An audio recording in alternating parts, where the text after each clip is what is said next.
টয়লেটে প্রাকৃতিক কর্ম সারতে সারতে সিগারেটের সুকটান দেওয়া অনেকের কাছে মহা আনন্দের হলেও সেই কাজে এবার বাগড়া দিচ্ছে চীন। টয়লেটে বসে সিগারেট ধরালেই স্বচ্ছ হয়ে যাবে দরজা, প্রকাশ হয়ে যাবে আপনার পরিচয়। দক্ষিণ চীনের শেনজেন শহরের সুইবেই জিনজিও বিল্ডিং এর কর্তৃপক্ষ ইনডোর ধূমপান রোধে এক অভিনব পদক্ষেপ নিয়েছে। তাদের শপিং মলের টয়লেটে এমন স্মার্ট দরজা স্থাপন করা হয়েছে যা সিগারেটের ধোঁয়া শনাক্ত করলে স্বচ্ছ হয়ে যায়। সাধারণ অবস্থায় এই ইলেকট্রোক্রোমিক কাঁচের দরজাগুলো ফ্রস্টেড বা অস্বচ্ছ থাকে, কিন্তু ভেতরে সিগারেটের ধোঁয়া ধরা পড়লে কয়েক সেকেন্ডের মধ্যে কাঁচ স্বচ্ছ হয়ে যায় এবং অ্যালার্ম বাজতে থাকে। ফলে ধূমপায়ী বাইরের মানুষের সামনে সম্পূর্ণ উন্মুক্ত হয়ে পড়েন। দেশের মানুষকে প্রতিদিন সুরক্ষিত রাখার প্রত্যয় নিয়ে এলো সেফ রাউন্ড সুইচ। স্থানীয় বাসিন্দা মিস্টার লুও বলেন, এটি ধূমপানের বিরুদ্ধে একটি অত্যন্ত শক্তিশালী প্রতিরোধ।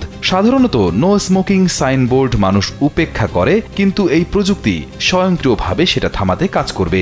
গত বছরের অগস্টে ক্লিনিং স্টাফদের ইনডোর ধূমপানের বারবার অভিযোগ পাওয়ার পর এই ব্যবস্থা চালু করা হয়। সুইবেই ইন্টারন্যাশনাল জুয়েলারি ট্রেড সেন্টারেও অনুরূপ ব্যবস্থা নেওয়া হয়েছে।